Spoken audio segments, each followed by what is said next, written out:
Peace. Wanted to drop by to give a message. Just wanted to shift the narrative, maybe.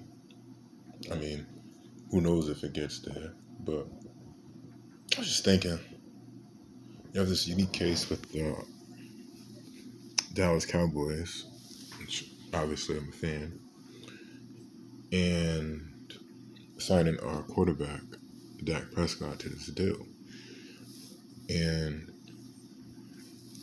I kind of think that that even though it seems a bit optimistic, even though they got some foolishness going on, obviously. I just want to think about this. If you have all these teams, right, trading quarterbacks, switching up, ain't nobody gonna be gelling next year. Only team that's gonna be gelling is the Buccaneers. You know what I'm saying? Like, then you have, you know what I'm saying? Like, that's for certain because they're gonna sign Brady. But who? I mean, of course, there's other ones, but really, who's really going to be gelling like that to be a real competition? So while all these teams are going through this identity crisis, trying to figure out who is the next, thinking that somebody's just going to come to their organization and win a Super Bowl in 1 year, that's not going to happen. You know what I'm saying? Because you're going to have to build your team around a specific player. You're going to go through the hiccups. You know what I'm saying? So meaning next year is a free year. Basically, that's what I'm getting at. Next year is a free year. And anybody can win. Obviously with the right defense. And I just truly feel like if there ever was a time when the Dallas Cowboys could win a championship, meaning a Super Bowl, or even like advance into the playoffs, deep into the playoffs, like a game or two into the playoffs to go to the Super Bowl, I truly think this would be the time when you have all these teams going through this identity crisis, trying to figure out what is this, not wanting to pay their quarterbacks, you know what I'm saying, Deshaun Watson, you know what I'm saying, you got the Jets and Sam Darnold, like it's, like, Jared Goff's trash.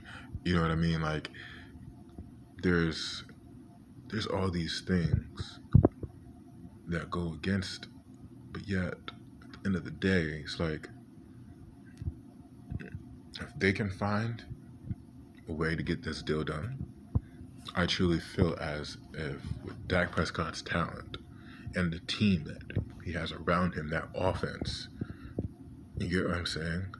You get Tyron Smith back. You got him under contract. Don't do no trading. Forget all that. You get what I'm saying? Build that. Try to get your offensive line healthy. You get what I'm saying? Put those players.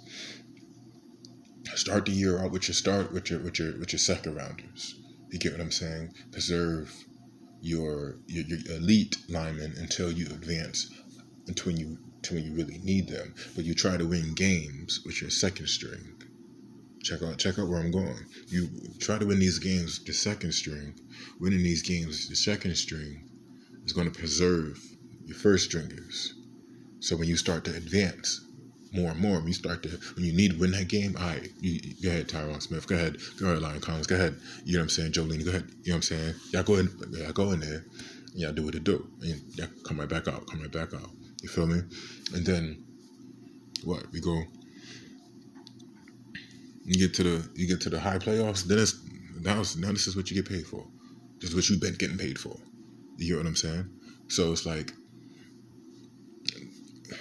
because now what? You don't got to worry about injuries. You ain't got to worry about all of that. You get what I'm saying? Stay fit, stay hungry, stay strong. You know what I'm saying?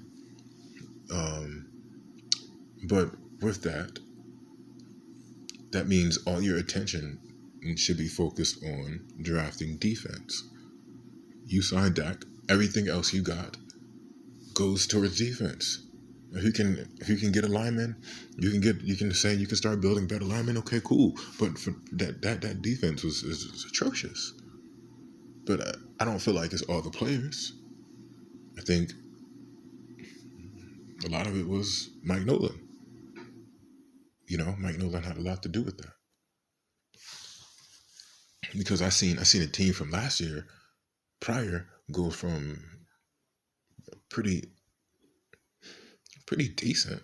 I mean, gave away a lot of points, but there wasn't under Chris Bouchard and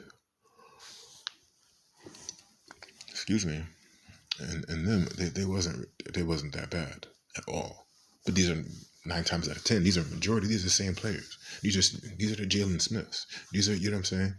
Like, well, yeah, we lost some people in the secondary, but okay, yeah, we get some people in the secondary. We should have signed Earl Thomas. Why people are not realizing that? People are not looking at that. We would have signed to Earl Thomas instead of them not wanting to pay him that money. You know what I'm saying? That's what happened. We didn't have a strong safety. So many plays you've seen that the safety is getting beat right down the middle of the field. You get what I'm saying? So it's like that goes on. That goes on the coaching, and that goes on the owners, because I guarantee if they would have got that deal done with Earl Thomas, we would have won enough games. Because those passes straight down the middle, I've seen so many given up plays that if only there was just the right effort, it would have been fine. We would have won a couple more games, or we wouldn't have went to the wild. We would have went to the playoffs, and who knew what would have happened? Maybe if our defense wasn't trash, Dak wouldn't have to feel like he had to go out and above and get hurt. So maybe that would be obsolete. But the defense was so trash because you wanted to be cheap, because Dak was covering up all of this for all this time. You feel me? Because he'd get on the field and do what he can. But then you want the defense to give you a stop, but you're not giving them the right stuff. You're trying to put these newbies in when you need to just get somebody who's decent in these right places, strengthen up that secondary. But that's just my take. Feel free to let me know what you think. But I just feel like putting egos to the side, and realizing what is most important. Realizing that at the end of the day, I have a chance to be on top while all teams are going through this rebuilding process. You know what I'm saying? If the Eagles choose to keep Carson Wentz, then cool. You know what I'm saying? If they choose to let him go, okay. We'll still beat him. You know what I mean? Alex Smith, the Washington football team, they beat us twice last year. But really, the defense is improving. But they got a little more ways to go. They almost there, but I'm not seeing it yet with that offense to be able to hang on, put up them points. So even there, and then what are the Giants really going to do? You're not beating us with Dak. You never have. You never will. So as far as that's our division. That's our division right there. All you have to do is rise amongst it. And that's how you do it. Get you some defense. Pay Dak. She'll get you a lineman. Get you some extra pieces to stop that run game. Put Jalen Smith somewhere on the edge. You know what I'm saying? Use his speed. So he can use his speed. You know what I'm saying? And be where he needs to be. Get you a solid, decent linebacker. Get you somebody to go line. What's her name? to go along Trevon Diggs. You know what I mean? The dude from Alabama. You know, get somebody like that. Boom. Get you a nice, solid second safety. Bro, it's really not that serious. We done made the biggest move by hiring a better coach. Well, that was available, so I would say. But let me know what y'all think about that. Just some food for the mind.